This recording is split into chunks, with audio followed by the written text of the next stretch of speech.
Timothy James McVeigh was born on April 23, 1968 in Lockport, New York.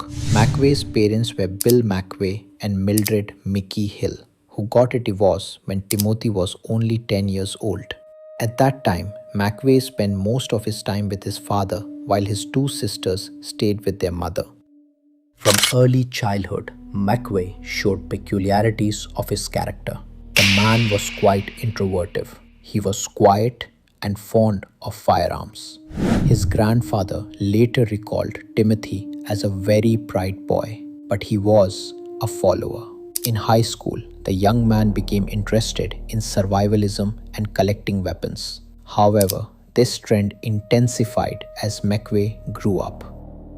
McVeigh graduated from high school in 1986. After that, he attended Bryant and Stratton College for some time, but did not finish his studies. Having tried different jobs, including those as a security guard and an armored truck driver, he found no satisfaction in what he did at work. During this period, he became interested in right-wing books and conspiracy theories.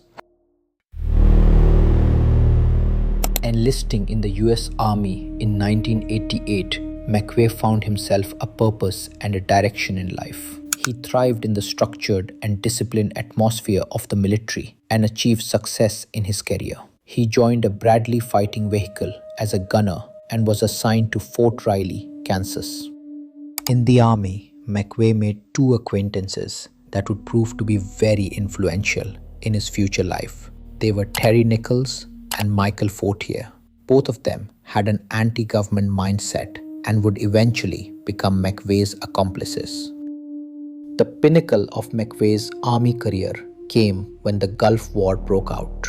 In 1991, McVeigh was sent to Iraq for Operation Desert Storm. He took part in the battle there and was awarded a number of medals, among them the Bronze Star Medal. However, something changed during his time in the Gulf. McVeigh became increasingly disillusioned with the US government. He was particularly disturbed by what he perceived as hypocrisy in American foreign policy and the treatment of Iraqi civilians. Later, he would cite the US government's actions at Waco, Texas and Ruby Ridge, Idaho as pivotal moments in his radicalization. After returning from the Gulf, McVeigh tried out for the Special Forces but dropped out on the second day of the assessment course. He left the Army in 1991 with an honorable discharge, but returned to a civilian life that felt meaningless to him. After leaving the military, McVeigh drifted across the country, living with various friends and family members while working odd jobs. He became increasingly immersed in the militia movement and gun show circuit, where he distributed literature about government conspiracies and the New World Order. McVeigh was particularly influenced by two events that occurred in the early 1990s. 1. The Ruby Ridge incident in 1992, where a standoff between federal agents and white separatist Randy Weaver resulted in the deaths of Weaver's wife and son.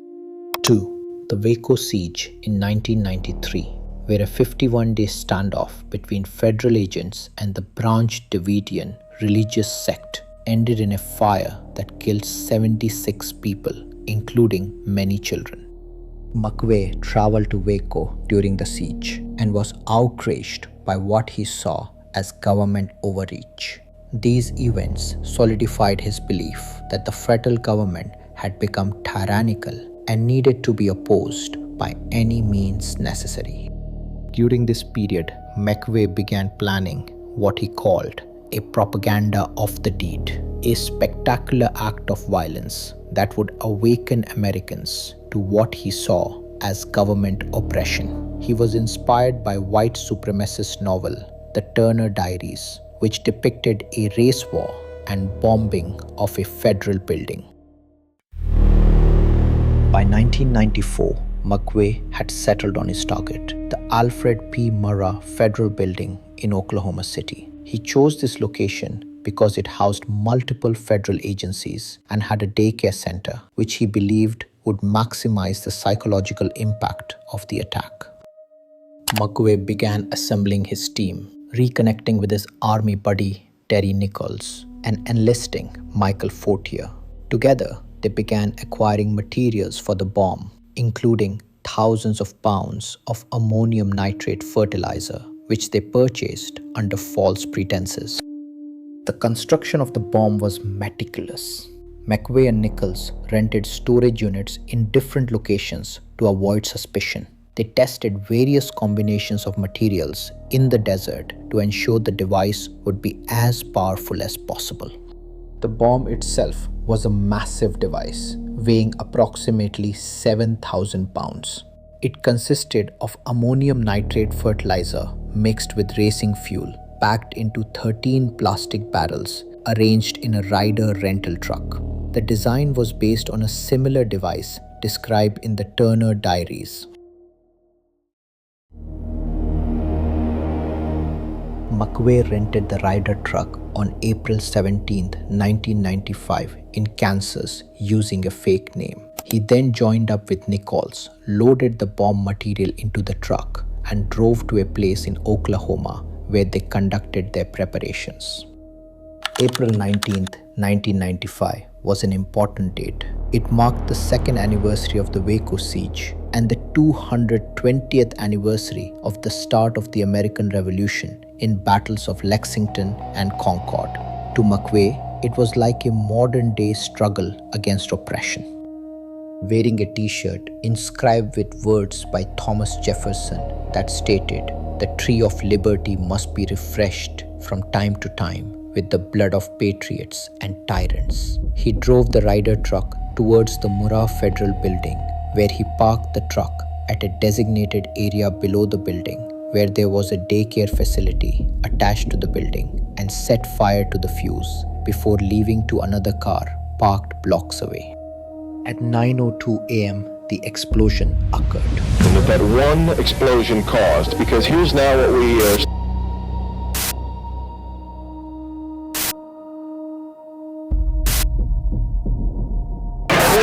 saw, if you were watching there was a white pickup truck backing a trailer into the scene here. They're trying to move people out of the way so they can get it in.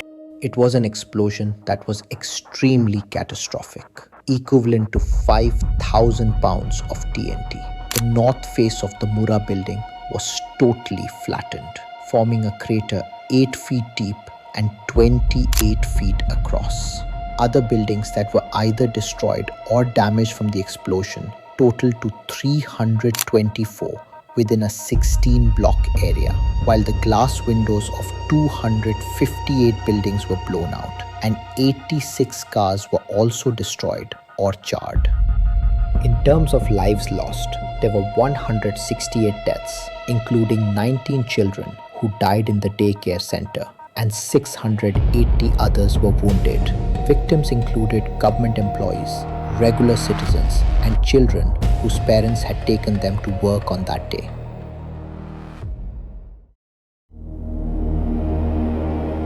However, despite all the efforts undertaken by Timothy McVeigh to carry out a well-coordinated plan, there were quite a few factors that helped federal agents in locating him and placing him under arrest. 1. Within 90 minutes of the explosion, Timothy McVeigh was stopped some 80 miles away from Oklahoma City in the state of Oklahoma because of having driven a car without a license plate by Oklahoma State Trooper Charlie Hanger. 2. Being stopped, McVeigh was found guilty of carrying a gun illegally concealed. 3. In no time at all, investigators managed to trace the registration of the rental company where McVeigh rented the Ryder truck.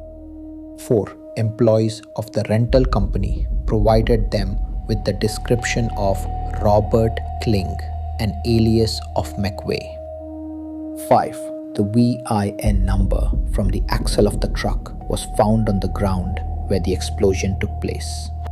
In fact, by the time when McVeigh was incarcerated for weapon-related charges, the FBI managed to locate him as one of the suspects in the explosion case. Only 2 days after the bombing, that is on April 21st, 1995, McVeigh was charged.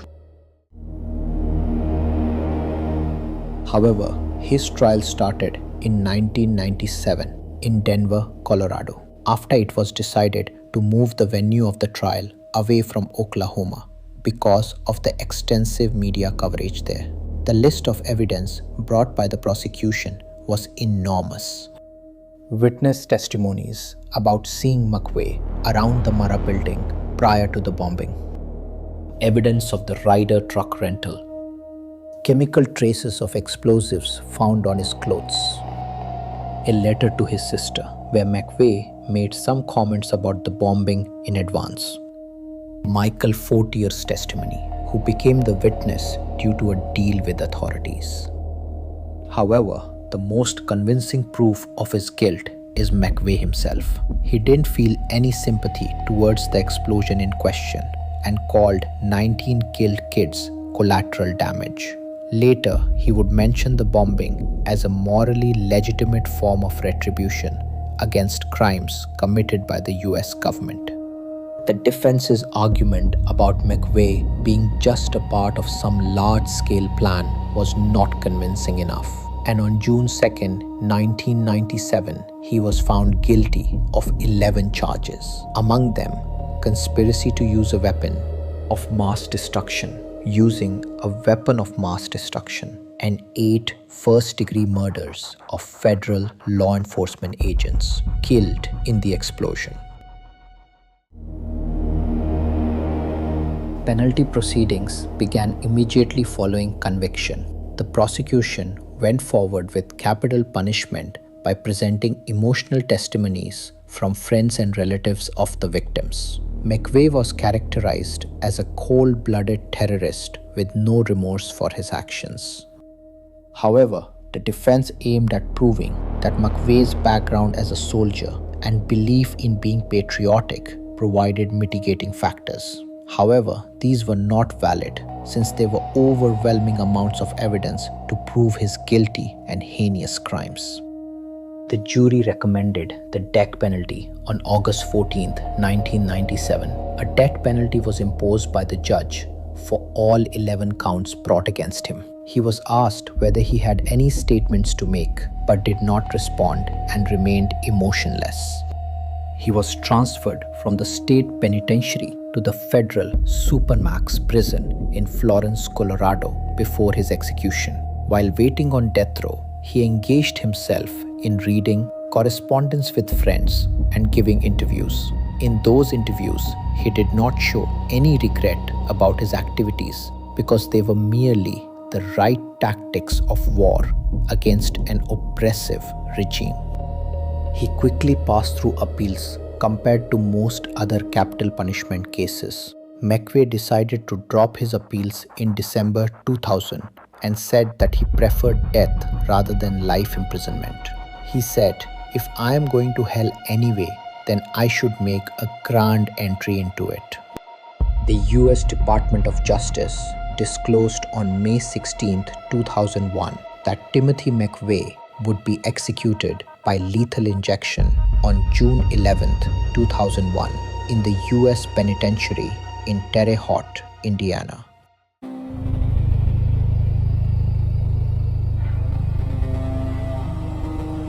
On June 11, 2001, Timothy McVeigh was executed at 7:14 a.m. Central Daylight Time. He became the first federal prisoner to be executed since 1963. The method used to execute him was lethal injection, and it took place at the federal penitentiary in Terre Haute, Indiana. For his last statement before death, McVeigh chose the poem Invictus, written by William Ernest Henley at the end of the 19th century, ending with these words, "I am the master of my fate. I am the captain of my soul." There were reports that Timothy McVeigh showed neither fear nor regret when he was being executed. He directly looked into the eyes of the reporters and gave them a small but distinct nod.